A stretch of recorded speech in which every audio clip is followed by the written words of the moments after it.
You are not the only one. I will always be with you. 김종현의 내가 목사다. 안녕하십니까. 내가 목사다. 김종현 목사입니다. 요즘에 비가 이제 많이 오죠. 장마철인 것 같습니다. 엊그저께까지만 해도 가뭄이다 뭐다 해서 이렇게 많이들 고민을 했는데요. 지금은 이제 홍수가 나기도 하고 호우주의보, 호우특보가 내려지기도 하는 지역이 늘어난 것 같습니다.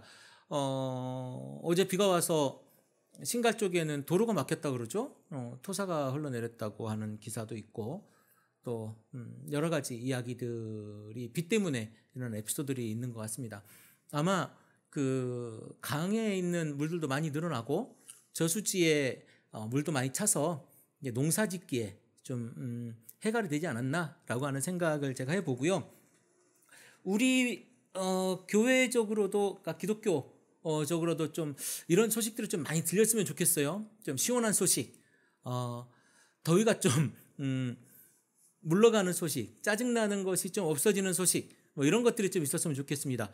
개인적으로 제 친구 목사님이죠. 남양주에 있는 우리 목사님이신데요. 교회에 물이 새고 교회 밑으로 또 이제 또 물이 막 흘러서 골이 나고 그래서 좀 힘든 상황인 것 같아요. 비단 이 교회뿐이겠습니까? 많은 이렇게 비가 많이 오고 그러면 걱정되는 교회들이 또 있죠. 예전에 제가 어릴 때 그 교회는 제가 아주 바닷가에 살았기 때문에 태풍의 영향을 또 직접적으로 받고 그랬거든요. 거기 이제 비가 오면 지붕이 날아가기도 하고 그런 일들이 좀 있었는데요. 요즘이야 뭐 도시교회들이기 때문에 그래도 바람 불면 걱정되는 게 있어요. 좀 잘 어울리지는 않지만 그 교회 상가 건물마다 이렇게 제대로 지지되어 있지 않은 그 뭐라고 하죠? 옛날에는 그 종탑이라 그러는데 요즘에 종도 없죠. 그 십자가탑, 고딕 양식의 그게 고딕 양식인가요? 어쨌든 그 뿔처럼 생긴 십자가탑, 이 십자가탑이 바람에 넘어지는 경우가 종종 있어요. 그래서 그런 부분들도 좀 조심하셔야 될 것 같고 교회적으로 그런 부분들에 대한 좀 대비를 해야 되지 않을까 싶고요. 오늘 큰 교회인 것 같아요.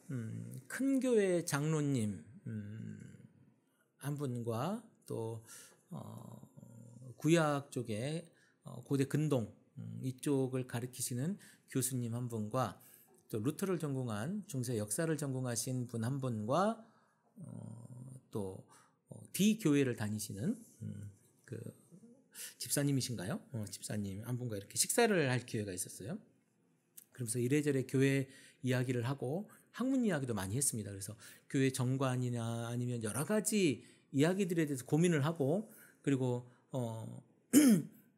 물론 인문학 강의를 듣고 난 후 우리가 식사 자리를 가졌으니까요. 메소포타미아 문명 그리고 수메르 문명 그리고 우리가 익히 알고 있었던 뭐 함무라비 법전이라든가 뭐 이런 이야기들을 오늘 한 2시간이 넘도록 계속 토론하고 이야기하고 그들의 유목민족과 어떻게 그 수메르 문화와 아카드 문화와 그리고 그 왕조들이 진행이 되었는지 그리고 메소포타미아에서 왕조들이 어떻게 유지되게 되었는지 그리고 함무라비가 어떻게 멸망하게 됐는지 뭐 이런 이야기들을 했거든요. 물론 더 다양한 이야기들이 있었지만 맥을 잡자면 그런 이야기들인데 그러면서 성경을 바라볼 때 어떻게 그걸 가지고 바라봐야 될 것인가에 대한 이야기를 우리가 했던 거죠. 그런 걸 했었는데 중요한 건 이런 겁니다. 고대 근동 문화를 가리키는 신학교, 적어도 이제 신학교가 있는가에 대한 이야기였어요. 근데 이제 그 고대 근동 그분이 이야기하기를 우리나라에는 없는 걸로 압니다라고 이야기를 했죠. 아마도 제가 다닌 침례신학대학교도 고대 근동을 가리키는 특별한 이런 뭐 학과라든가 아니면 대학원에 이런 강의나 이런 건 없는 걸로 알아요. 혹시 이번에 신설이 됐다면 저에게 좀 알려주시면 제가 이걸 수정하도록 하겠습니다만은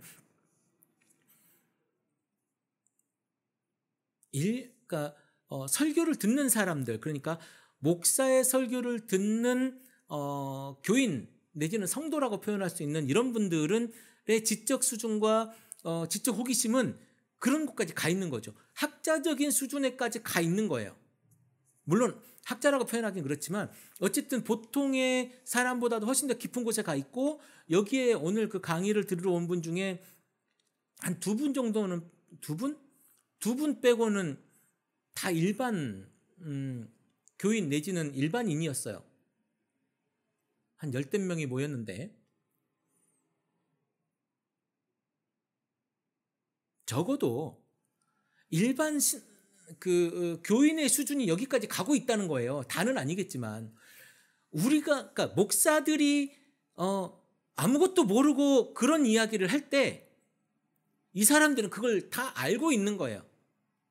수메르가 무엇인지, 우룩이 무엇인지, 우르가 무엇인지, 우룩인지, 우르크와 우루와 뭐 이런 여러 가지들을 그 단어들에서 알고 있는 거죠. 근데 무조건 성경에는 이렇게 나와 있으니 믿으세요라고 하는 것이 얼마나 그들에게 설득력이 있겠는가죠. 물론 하나님의 복음을 전하는 일에 복음과 이런 이야기들로 설교를 채우는 것은 굉장히 중요하죠. 그러나 성경과 그때의 문화에 대한 지식 없이 그저 성경에 있는 단어대로만 문자적인 이야기만 해서 율법적인 이야기로만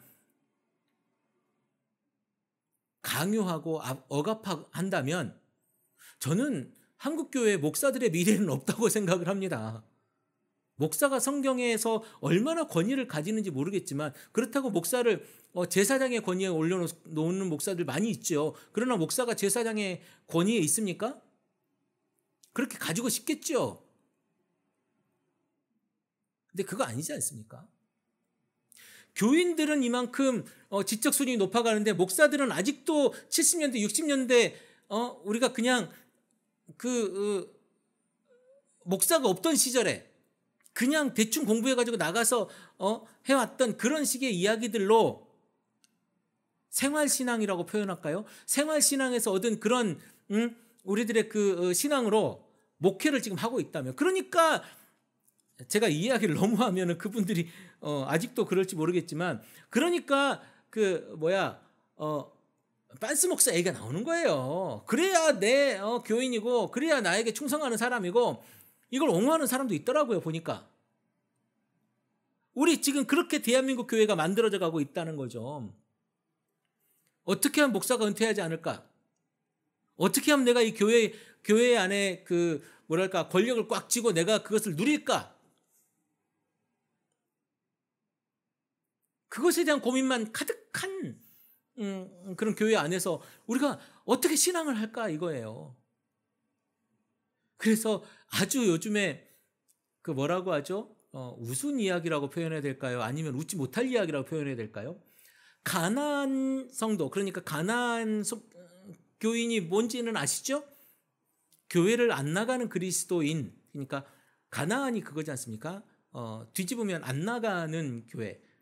들어는 보셨지만 모르는 분들을 위해서 다시 한번 설명하지만, 한국 교회의 미래와 한국 교회가 나아갈 그 방향을 잡고 있는 그 키가 가나안 교인들에게 있다는 거예요.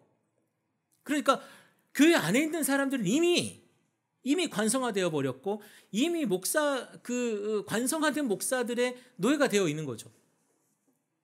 다 그렇다는 건 아니에요. 다 그렇다는 건 아닙니다. 그렇게 보고 있는 경향이 있다라는 거예요. 실제로 그럴 수도 있고. 어떤 분이 어제 주일날 우리 교회에 나오시는 분인데요. 어떤 사파 하나를 소개를 하더라고요. 그 사파 내용이 뭐냐면, 교회를 들어갈 때 머리를 열어서 뇌를 밖에 꺼내놓고 보관해 놨다가 교회에 들어갔다가 나오면서 뇌를 다시 집어넣고 나간다는 거예요. 일면 아주 해학적이고 풍자적이죠. 풍자죠. 풍자인데 우리에게 그런 모습이 있지 않나. 우리에게 지성이 얼마나 많은데, 우리에게 지성이 얼마나 높은데 우리가 설마 몰라서 거기에 아멘하고 나올까요? 뇌가 왜 마비되어져서 나오지? 우리의 이성이 왜 마비되어서 나오지? 신앙과 이성은 절대 함께 갈 수 없는 곳일까요? 신앙과 이성이 공존할 수 없는 곳이 교회일까요? 같이 공존하면 안 되는 걸까요? 하나님은 우리의 이성을 전혀 무시할까요?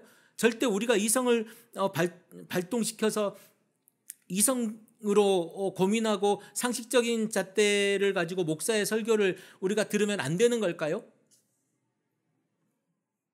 우리 생각이 있잖아요. 그건 좀 아니다 싶을 때 우리가 목사한테 질문할 수 있어야 되는 거잖아요. 오늘 고대 근동 이야기를 들으면서 저 또한 굉장히 많은 사실 잘 모르잖아요. 너무 이름조차도 생소하고 저는 오늘 함무라비 법전보다 훨씬 이전의 법전들이 여러 개 있었다는 그런 이야기를 오늘 생소하게 들었습니다만은 함무라비 법전이 최초의 법전이고 뭐 대단한 법전이고 이렇게 저는 들었습니다만은 우리가 또 굉장히 유명하게 알려졌습니다. 그런데 그게 아니란 얘기를 제가 들었는데요. 이런 것들에 대해서 우리가 고민해야 되는 거예요. 고민해야 되는 거예요. 알아봐야 되는 거고 공부해야 되는 거죠. 여러분들의 신앙을 누구에게 맡기지 마십시오. 여러분들이 걸어가는 그 신앙의 모습을 여러분들이 찾고 주도권을 가지라는 거예요. 누군가에게 내 신앙을 여러분들 그 신앙이 천국과 지옥을 가는 거라고 여러분 믿는다면 여러분들의 천국과 지옥을 누군가의 손에 맡기지 말라는 거예요.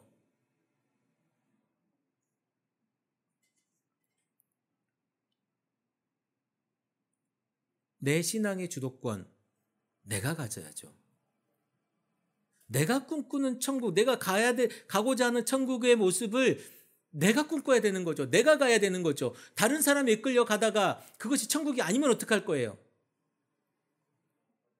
그래도 내가 가니까 내가 천국이 아니면 글쎄 천국이 아니면 안 되겠지만 내가 가면 그것이 천국이 아닐지라도 내가 책임질 수 있잖아요. 내 거니까.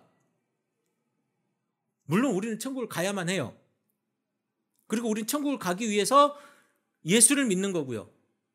그 예수 때문에 우리가 지금 이렇게 이 방송도 듣고 우리가 교회에 나가고 내 삶에서 뭐라도 해보려고 하고 성경을 읽고 그 성경을 고민하는 거예요. 그거 없이 우리가 어떻게 살아가겠어요? 그거 없이 어떻게 우리가 그리스도인이라 하겠어요?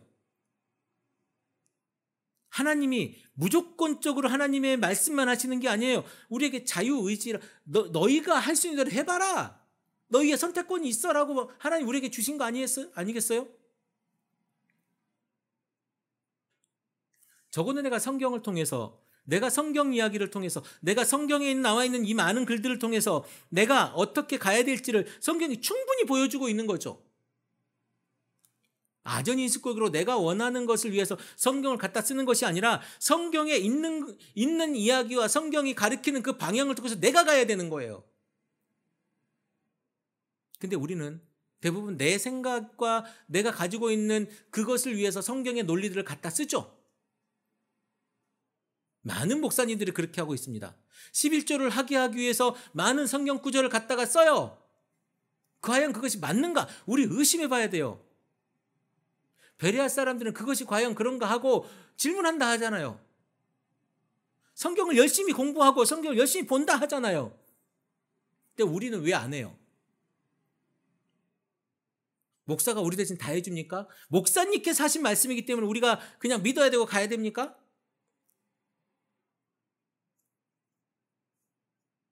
우리 크리스찬 TV를 사랑하시는 여러분들의 귀와 여러분들의 입술과 여러분들의 발걸음과 여러분들의 손짓은요 결코 그렇게 수동적이지 않았으면 좋겠습니다. 적어도 내가 바라본 성경의 모습을 가지고 내가 신앙생활을 했으면 좋겠어요. 많은 사람들이 제가 하는 이야기들이 식상하다 얘기하는 분도 계시고요. 왜 별 얘기 없지? 뭐 이런 얘기를 하는 분도 계시는데 신앙에 별 게 없어요. 신앙에 뭐 별 게 있겠어요? 내가 살아가면서 어떻게 하면 하나님의 말씀대로 내가 살아가 볼까? 이것이 신앙의 전부 아니에요? 어떻게 하면 예수님께서 가르치신 그것을 내가 실천해 볼까? 이거 아니에요? 그게 안 되니까 어떻게든 우리가 한번 해보자라고 하는 거잖아요. 성경도 안 되니까 한번 우리가 읽어보자라고 하는 거잖아요. 오늘 여러분들이 가지고 있는 그 생활과 이야기 속에 예수가 피어났으면 좋겠습니다. 부끄럽죠. 예수 이야기하기가. 왜 예수 이야기하기가 부끄러운 세대가 만들어졌는지 모르겠어요. 그지 같은 신앙이라고 하는 대단한 신앙을 가졌다고 하는 그 사람들 때문에 지금 이런 모습 아닌가요? 그 대단한 신앙이 우리가 신앙생활하기에, 우리가 예수 이름을 꺼내기에 부끄러운 세상이 돼버린 거예요.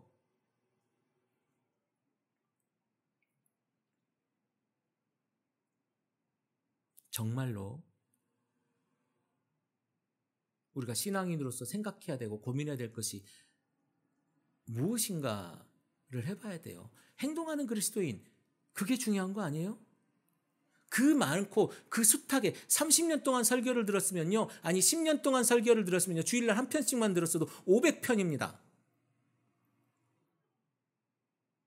500편의 설교에서 내 삶의 양식과 행동을 1년에 하나씩만 고쳤어도 10가지예요. 여러분 10가지만 내 삶에서 고쳤다면요, 내 10가지만 내가 신앙에 있는, 성경에 있는 대로만 내 삶을 고쳤다면요, 어디 나가서 예수라고, 내가 예수 믿노라고 이야기해도 부끄럽지 않을 겁니다.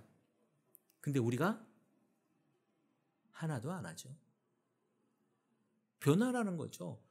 변화가 안 된다면 노력하라는 거죠.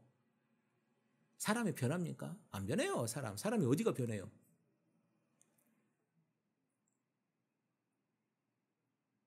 노력하는 거예요. 그리스도께서 우리에게 주신 것에 감사해서 내가 내 뜻대로 살지 아니하고 그리스도의 뜻대로, 하나님 뜻대로 살려고 내가 노력하는 거예요. 여러분 노력해야 돼요. 여러분 노력해야죠. 그렇지 않겠습니까? 어떻게 하면 내가 좋은 남편이 될까? 어떻게 하면 내가 좋은 아내가 될까? 내가 어떻게 하면 좋은 부모가 될까? 내가 어떻게 하면 좋은 이웃이 될까? 내가 어떻게 하면 좋은 동료가 될까? 그 모든 것이 그저 내가 그냥 잘 살기 위함이 아니라 그리스도의 이름으로, 그리스도 안에서 내가 어떻게 하면 그렇게 될 수 있을까를 고민하자는 거예요. 이게 예수를 전하는 가장 귀한 방법이고 예수의 말씀대로 사는 거예요. 제가 맨날 똑같은 얘기하죠. 근데 여러분 맨날 똑같은 얘기 들으면서도 한 번이라도 합니까? 오늘 이걸 한번 고민해 보자는 거예요. 내가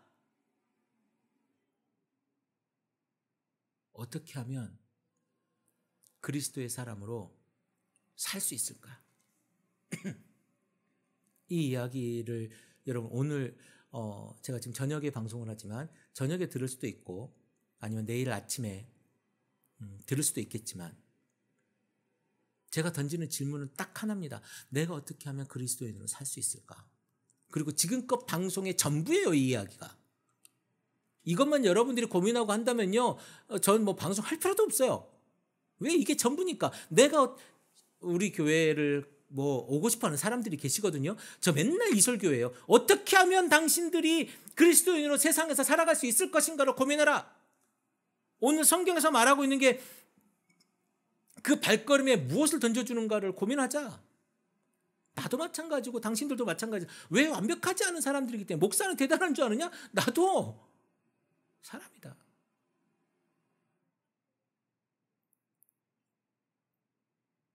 교회 안에서만 히히덕거릴 것이 아니라 교회 밖에서 우리가 어떻게 하면 그리스도인으로 살 것인가.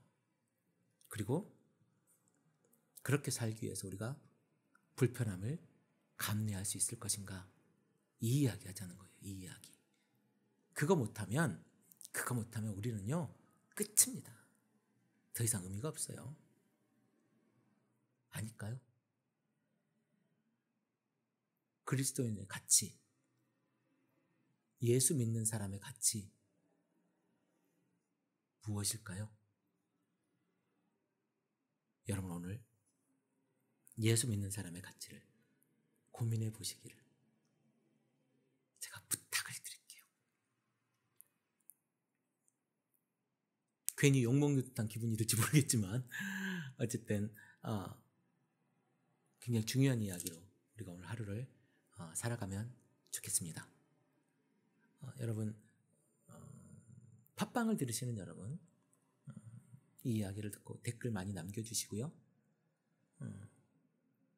좋아요 버튼 꼭 눌러주시고, 하트 있죠? 하트 버튼을 꼭 눌러주시고, 그리고 후원 여러분 해주시면 제가 더 풍성한 방송을 할 수 있을 것 같습니다. 여러분 후원해 주시고요. 그리고 저와 소통하기 위해서라도 여러분 댓글 많이 달아주십시오. 오늘도 행복한 날 되기를 기도해 봅니다. 크리스찬 TV 김종현 목사입니다. 크리스찬 TV